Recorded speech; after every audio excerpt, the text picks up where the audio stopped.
ये बात है उन दिनों की जब मैं कॉलेज में पढ़ता था।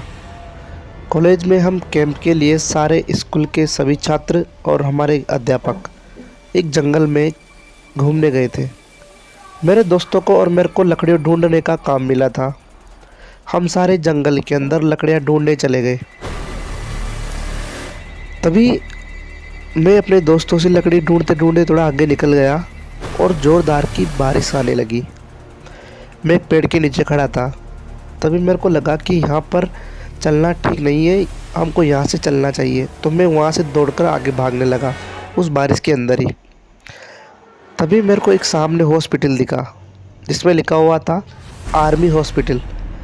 मैं दौड़कर उस हॉस्पिटल के अंदर गया। अंदर जाने के बाद उधर से एक नर्स आई जिससे मैं टकराते टकराते थोड़ा बचा। तभी नर्स मेरी तरफ देखते हुए कहती है, लगता है तुम जंगल के रास्ते से आए हो और भीग गए हो।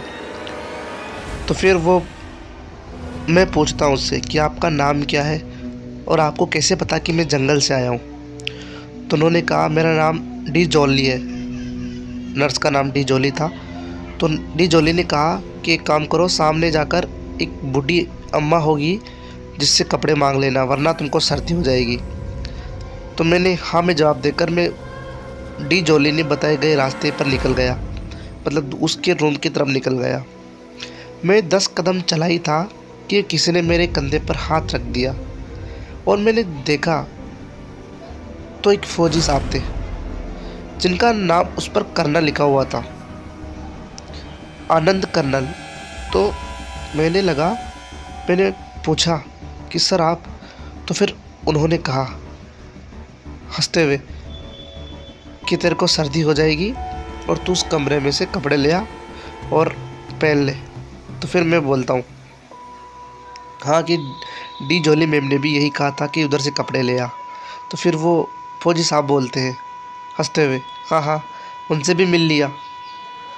तो फिर मैं जैसे ही रूम के अंदर गया तो उन्होंने बताए जो कपड़े पहन लिए। कपड़े पहनने के बाद मैं जैसे वापस आ रहा था तभी दीवार पर मेरे को खून के धब्बे दिखाई दिए। ये देखकर मैं डर गया। उसके बाद मैंने मिरर में अपनी शक्ल देखी तो मैं गर्मी के पसीना पसीना हो गया मेरे सिर से, क्योंकि जब मैंने कांच के अंदर देखा तो मेरे सर ही नहीं था, सिर्फ धड़ धड़ था। मैं जल्दी से दौड़कर बाहर आया तो बाहर फौजी साहब खड़े थे। वो मुझसे कुछ बोलते उससे पहले मैंने कहा कि मेरे को यहाँ से जल्दी जाना है। तो उन्होंने कहा थोड़ी भारी आवाज़ में कि तुम नहीं जा सकते यहाँ से, कुछ भी हो जाए। और उन्होंने गेट बंद कर दिया।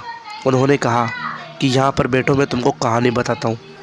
फिर मैंने कहा नहीं मेरे को यहाँ से जाना है। तो उन्होंने थोड़ा डांट कर बिठाया और कहा कि यहाँ अब तुमने देख ही लिया है सब कुछ, तो अब पूरी बात सुनो। तो वो कहते हैं कि मैं तुमको एक कहानी सुनाता हूँ। तो मेरे को एक कहानी सुनाने लगते हैं कि हमारे ग्रुप का एक जवान था जो घायल हो गया था युद्ध के दौरान। तो हमको पता नहीं था कि जो हमारा जवान घायल हुआ है उसको लेकर आने वाले आतंकवादी थे। तो उसको लेकर 2 आतंकवादी आए थे जो हमारे आर्मी की ड्रेस पहन कर आए थे। हमने उन पर ध्यान न देते हुए हमारे सैनिक को बचाने की सोची।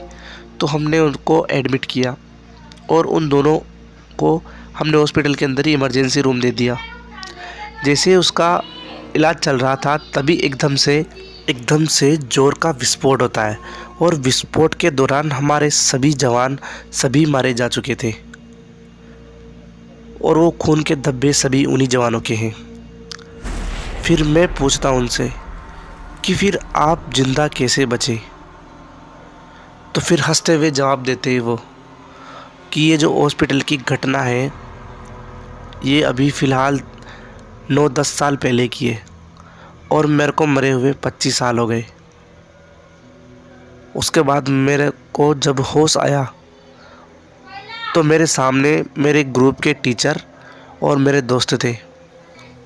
वो बताते हैं कि तुम किधर खो गए थे, हम तुमको ढूंढने के लिए पूरी जंगल में घूमते रहे परंतु तुम नहीं मिले।